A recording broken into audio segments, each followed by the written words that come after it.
Hi, my name is Emily Aberle, and today I'm going to be talking about standardized testing when it comes to college applications.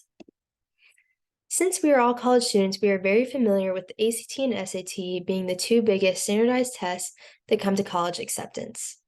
And as the United States population increases, more and more students are applying to colleges each and every year. This has caused colleges to become more selective and more exclusive. But I believe the SAT and the ACT should not be looked at when deciding who to accept to your school. I believe these standardized tests are very unfair and do not accurately measure the student's academic knowledge and intelligence because they do not show how well students will be able to succeed in college. I believe to succeed in college, you just need to be hardworking and self-determined, and you can overcome the college coursework. Also, it is unfair to students who come from challenging backgrounds, such as low income or students who struggle while taking tests.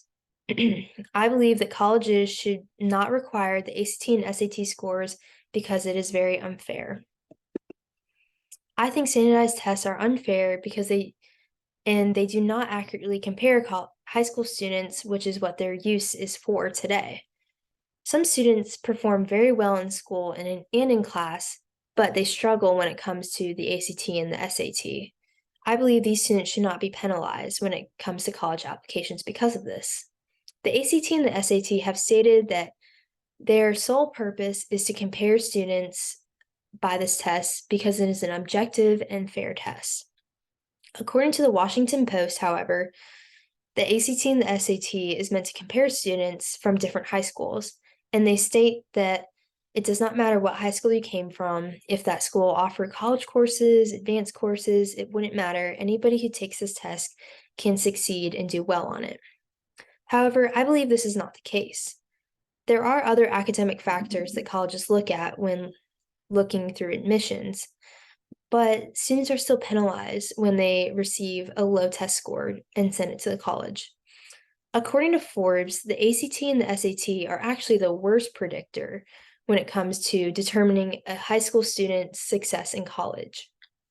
And they found a statistic to back this that said students in high school that had a high GPA but a low or middle test score had a 62% graduation rate in college, while students with a low GPA but a high test score had a 51% graduation percentage. This goes to show that the ACT and the SAT is a poor predictor and should not be used when looking at college admissions. Another factor that can impact the student's test is anxiety. According to US News, it states that students study for months and months for this exam and apply a lot of pressure on themselves because this exam can also determine their college acceptance rate. So, with all this applied pressure, they may tend to score worse on the exam.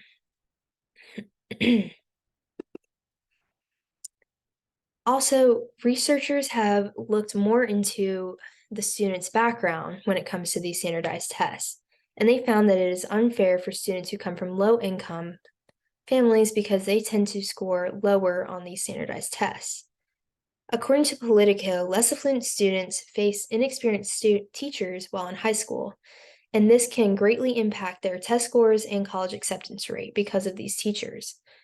These teachers may not be able to teach them the right material that is on this exam in order for them to be fully prepared to take it.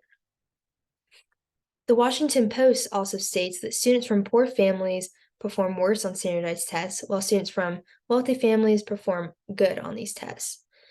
This may be because wealthy families can support their child and send them to very prestigious high schools, which can push them to be very prepared for this exam, while poor students do not get this opportunity. Because of this, and because standardized tests are so important during college admissions, colleges have become exclusive and non-diverse. During the pandemic, many colleges opted to be test optional. This allowed many minority groups and first-generation students to apply to more selective schools.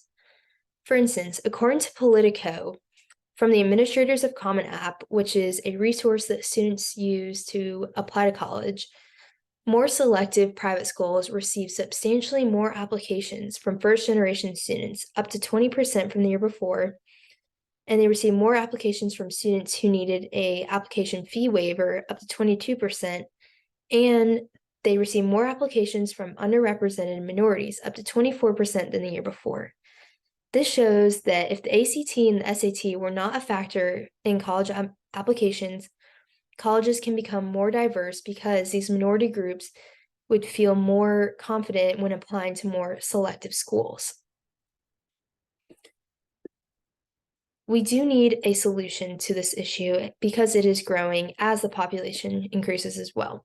Like I said before, during the pandemic, many colleges went test optional, and many schools actually stayed this way and continued the test optional to see how it affected their graduation rates and their acceptance rates. We can see this in the California school system. According to the New York Times, they said that California schools started to move away from requiring these standardized tests because they have a large demographic of Hispanic people in their state. And these Hispanic people may not be able to afford testing fees, additional tutors, and they may come from high schools with the inexperienced teachers. California is also moving away from standardized tests because they can easily be rigged by the wealthy students. According to the New York Times, wealthy students can pay thousands of dollars for tutors, and they can retake the test as many times as they want because they have the money to do so. This is very unfair to students who came from low-income families because they do not have the resources to do this. But in the last decade, we have seen 1,200 schools become test optional. However, it's only been more recently that we have seen bigger, more well-known institutions move to test optional. In conclusion, I believe that schools should move away from looking at standardized tests because they are unfair and they don't accurately predict a student's success in college because they don't show a student's accurate academic knowledge.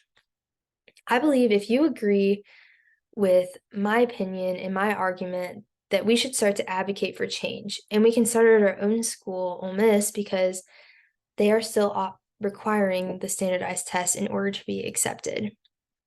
After hearing my presentation, do you think that if colleges made ACT and SAT scores optional, that you would be able to get into a more selective school and succeed there?